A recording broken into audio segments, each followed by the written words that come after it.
Bienvenue dans la Batcave.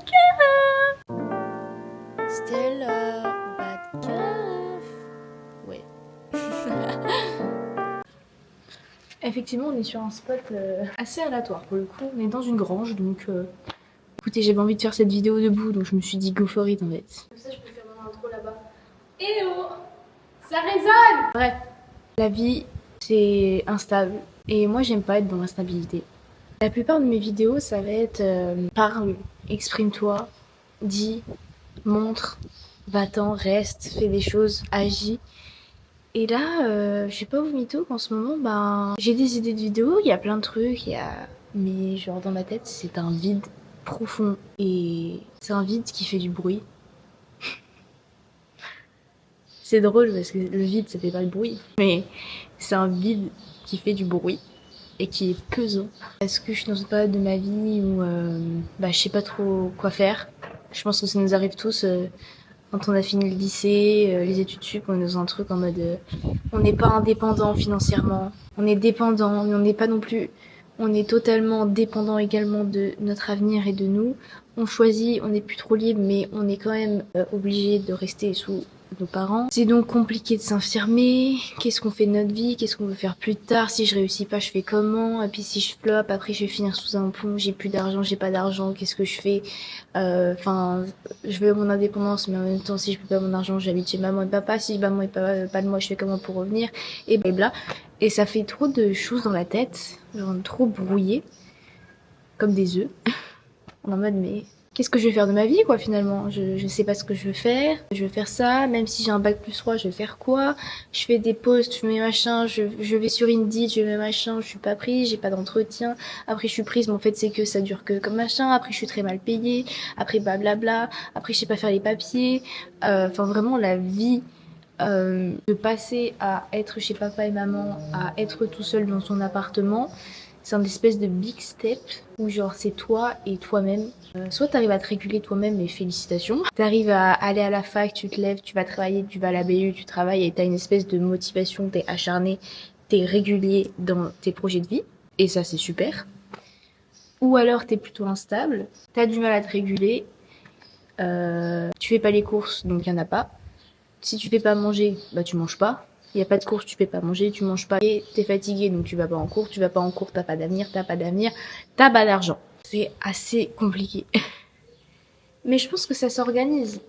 Il faut, je pense, essayer de voir le moment présent tout en organisant le futur, mais de façon simple. Parce que dans notre tête, on va faire et si je fais ça, et si machin, mais si j'avais fait ça avant, et si, et machin, et bidule, et parce que si ça change, et machin, et bidule.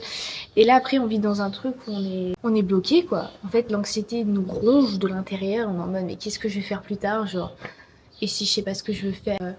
Et si je redouble? Et si j'ai pas mon année? Et si c'est pas en fait ce que je voulais faire? Comment je fais? Blablabla. Les courses, la CAF, les machins, les allocs, les bordels. C'est chaud.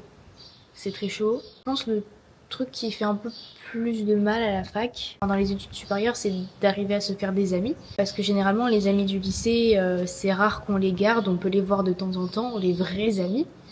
Moi, j'ai encore des vrais amis du lycée que je vois. Mais tout mon ancien groupe d'amis, je me suis fait... ça s'est très mal fini. J'avais gardé ma relation amoureuse du lycée. J'ai fini également, pour diverses raisons. Et lui était très bien, c'était quelqu'un de mauvais, pas du tout. C'était quelqu'un de bien, mais moi ça n'allait pas. Et je me sens coupable d'avoir mis fin à cette relation en mode j'arrive pas à me réguler moi-même, j'arrive pas j'ai l'impression que je l'entraînais vers le fond avec moi et c'était pas possible. J'ai l'impression que j'étais pas celle qu'il fallait pour lui, à la hauteur, ça n'allait pas. Donc du coup, ça fait un peu mal de se dire tout ça. Il faut avoir le courage de venir et de dire je pense que là on va s'arrêter du coup. Et ça fait très mal. Autant pour la personne qui quitte quelqu'un que la personne qui se fait quitter, je pense que c'est assez compliqué. C'est tout un truc, mais je pense qu'il faut faire les choses bien, il faut discuter, etc. Et je pense que le sentiment de culpabilité est immense. En tout cas pour moi, je pense que pour toutes les personnes aussi qui ont fait ça dans leur vie, ça a dû être compliqué. Parce que l'autre d'un côté, il va dire mais pourquoi et machin, et si j'avais fait ça, et si j'avais changé ça.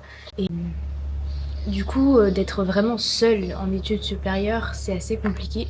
Parce que, encore une fois, c'est toi et toi-même. Et bah, ça pique de ouf. Parce que ben, t'es bien seule. Et être seule, ça pique de ouf. Et c'est tes pensées. Et moi, mes pensées à moi sont très intrusives. C'est des pensées noires, donc c'est assez compliqué de réguler tout ça. Même si il y a les médicaments, il y a plein de choses, c'est pas ça qui vont améliorer dans la vie, c'est pas ça qui veulent évoluer. Et des fois, malheureusement, il y a des gens qui ne te correspondent pas à l'avenir. En fait, tu changes, tu évolues.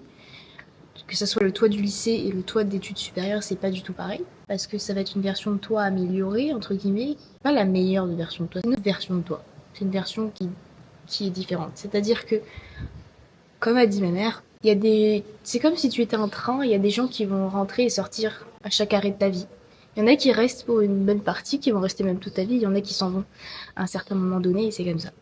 C'est pas forcément de ta faute ou la sienne ou leur faute, etc. C'est juste que c'est comme ça et qu'on évolue, on change et que des fois on correspond plus à des gens, des fois ben, on n'a pas les mêmes envies du futur, professionnelles, familiales, etc. Et des fois bah, ça ne correspond plus, donc ça arrive que même bah, là, les amitiés, les amours, c'est très compliqué. Surtout que bon bah du coup en fait honnêtement, la première année d'études supérieures, soit ça vous plaît, c'est super. Et encore une fois, si ça vous plaît, ben, faut travailler de ouf parce que c'est très dur. C'est vraiment être livré à soi-même, ce qui peut être très compliqué. Et du coup, de ne pas avoir de soutien émotionnel, c'est différent parce que c'est tes parents, c'est pas des amis que tu peux aller te promener au parc, prendre un café, faire quelque chose. Là, c'est totalement différent. Donc ça peut être un peu plus compliqué de se retrouver seul en fait. Mais d'un côté, moi j'aime bien aussi mon intimité, j'aime pas trop non plus être dérangée dans ce que je fais. Par exemple, quand je suis chez moi, quand je fais mes vidéos, quand je fais mes TikTok, mes trucs Insta et machin, j'aime pas qu'on vienne me déranger, j'aime pas qu'on soit sur mes vidéos sans... Voilà, j'aime... Ce que j'ai appris, je pense, cette année, vraiment que il faut que je garde vraiment ma vie privée au max, que j'affiche que ce que je veux afficher, que je dise que ce que je veux. Et je pense que mes relations, comme ce soit amicales ou amoureuses, je pense que à l'avenir, je les afficherai pour me protéger moi et pour les autres aussi, parce que c'est un peu compliqué. Et puis c'est pour ça aussi que j'ai changé au cours d'année, je sais pas si vous avez remarqué, mais en gros, avant, mon pseudo, c'était mon vrai prénom. Et là, Stella, c'est mon troisième prénom. C'est pour faire déjà une différence entre le mot moi, moi-même, et moi qui est sur les réseaux sociaux. Je veux toujours garder cette authenticité en disant parce que moi je fais pas des choses fake, je vais pas faire des vidéos. Si j'ai pas envie de faire une vidéo, je la fais pas. Si j'ai pas envie de monter, bah je la monte pas. Si j'ai pas envie de faire de live, je live pas en fait. Je vais pas me forcer à faire des choses, je vais pas c'est pas du tout comme ça. Moi je suis vraiment dans ce truc authentique où je fais ce que j'ai envie parce que j'aime faire ça. J'aime parler à la caméra, j'aime avoir des retours, j'aime qu'on m'écoute. J'aime que vous vous sentez bien quand vous regardez mes vidéos, etc. Donc ça, c'est intéressant. Et disons que c'est une version de moi-même qui est vraiment sur les réseaux sociaux et qui fait ça, tout en étant moi-même, mais une version alternative qui fait que bah, cette version de moi-même, elle n'a pas de famille derrière, elle n'a pas des amis, elle a pas... Non, elle a des partenariats, elle a des collaborations. Voilà, c'est pas du tout la même chose que moi. Voilà. Je sais pas si on m'a comprise, mais en tout cas, dans des situations stressantes, des fois quand je vais avoir du mal à aller à la fac, d'être en bas de l'avenir et qu'est-ce que je fais, machin, je vais essayer de switch et mettre à la place d'une autre version de moi-même, qu'est-ce qu'elle aurait fait.